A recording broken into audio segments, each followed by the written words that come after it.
पुरानी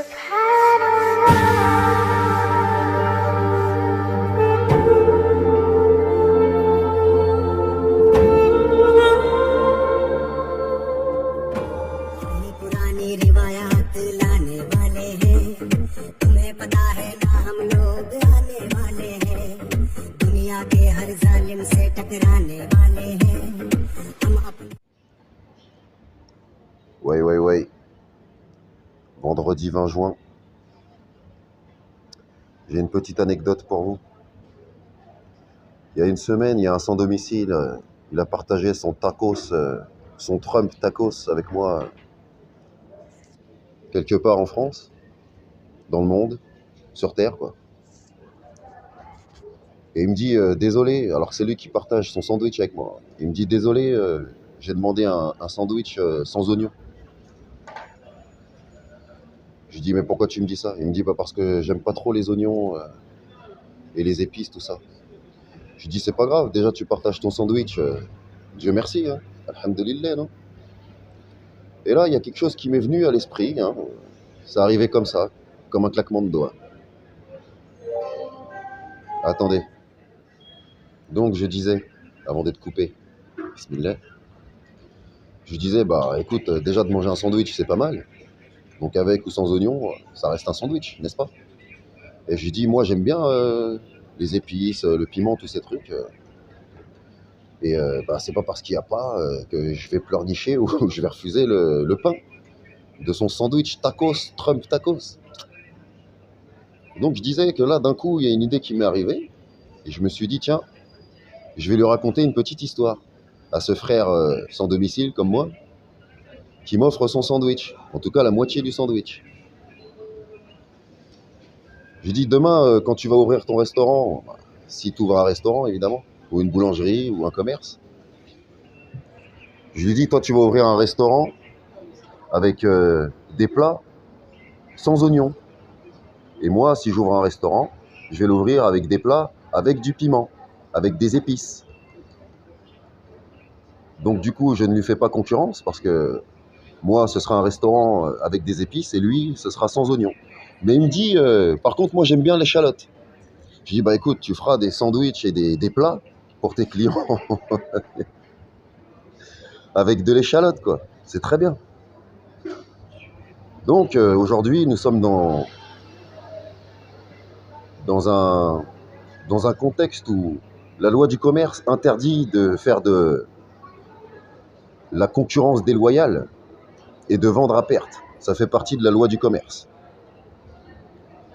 Et du coup, demain, s'il ouvre son restaurant, je lui ai dit, bah, je ne l'ouvrirai pas en face de ton restaurant, mon restaurant, de peur de te faire une concurrence déloyale. Donc je lui disais, bah, moi je vais ouvrir mon restaurant au Japon ou en Autriche, en Australie, quelque part dans le monde. Comme ça, je ne te fais pas concurrence et je vais mettre un plat spécial à ton nom. Je vais l'appeler le plat Michael. Ça veut dire le plat sans épices. Donc cet ami de la rue, il s'appelle Michael, vous avez bien compris. Donc les gens qui vont venir dans le pays où je vais ouvrir mon restaurant, ils auront droit, dans toutes les propositions de plats, à un plat sans épices, sans piment. Et ce plat va s'appeler le plat Michael, Douche, n'importe quoi, on s'en fout. Un plat sans épices. Et là, encore une autre idée, je lui raconte l'histoire que certaines personnes sur cette terre connaissent. L'histoire de deux hommes qui avaient deux jardins. Il y en a un qui avait un beau jardin, avec des beaux fruits, des beaux légumes, des belles plantes, des belles fleurs, etc., etc. Et l'autre voisin qui avait un peu moins de fruits, mais un beau jardin aussi. Il avait juste un peu moins de fruits, un peu moins de légumes, et un peu moins de jolies plantes.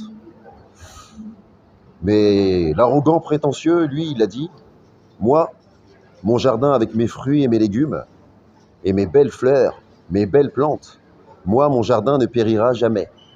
Jamais, jamais. Alors l'autre qui avait moins, c'est-à-dire un jardin qui était apparemment, en apparence, un peu moins joli, un peu moins charnu de fruits et légumes et plantes et fleurs, lui dit, mais Tu sais, ton jardin est peut-être plus beau et plus enrichi que le mien, mais nous en avons un déjà tous les deux, c'est pas mal, Dieu merci. Et que le tien soit plus beau ou plus charnu ou plus fruité, ça ne change absolument rien, ça ne t'appartient pas et le mien ne m'appartient pas non plus. Tout appartient à Dieu. Donc, tu n'es pas à l'abri que ton jardin périsse. Toi qui as un super beau jardin avec des super fruits et des super beaux légumes. Je ne sais pas s'il y en a qui voient où je veux en venir, mais il ne faut pas jalouser ni faire de concurrence déloyale. C'est injuste. Alors un matin, attendez, je suis encore coupé.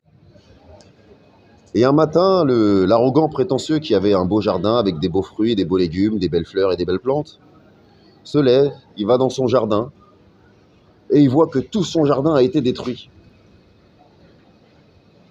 Eh oui, il pensait que ce jardin lui était dû. Je disais donc, son jardin a été complètement ravagé. Le destin, celui de l'arrogant prétentieux, extravagant, qui pensait que son jardin ne pourrait jamais périr, ou le restaurateur qui pensait que son restaurant ne pourrait jamais fermer, ou la boulangerie, ou son commerce, quel que soit ce que vous voulez comme exemple. Alors, vous vous rendez compte que celui qui donc avait moins, s'est retrouvé avec son jardin, je dis, toujours pareil, quoi. Pas grand-chose, mais il avait toujours ce pas grand-chose, c'est déjà pas mal. Dieu merci, alhamdulillahi rabbil alamin. Et l'autre qui pleure, oh, si j'avais su, j'aurais remercié Dieu et j'aurais été certainement moins arrogant et moins prétentieux. À méditer, à ceux qui pensent toujours avoir mieux que les autres, à ceux qui pensent toujours être au-dessus des autres, ceux qui sous-estiment les autres, qui rabaissent, qui dénigrent. Voilà une belle histoire à méditer. Et dans les livres sacrés, cette histoire, elle est bien connue. Alors, prenez garde à ne pas jalouser ce que les gens ont et ce que les gens possèdent, car tu n'es pas à l'abri que demain, ce que tu pensais être à toi disparaisse ou périsse. Allez, je vous fais des gros bisous en vous souhaitant un très bon week-end en ce vendredi 20 juin 2025 ou 2052, ça dépend, on s'en fout. Je vous aime, je vous embrasse de toutes mes forces, de toute mon âme. Assalamu alaikum wa rahmatullahi wa barakatuh. À toutes et tous, créations et créatures d'Allah, subhanahu wa ta'ala, le meilleur créateur, le meilleur des meilleurs, qui fait sourire les bébés, et nous, adultes, arrogants, qui pensons tout savoir alors que nous ne savons absolument rien. Bisous, bisous.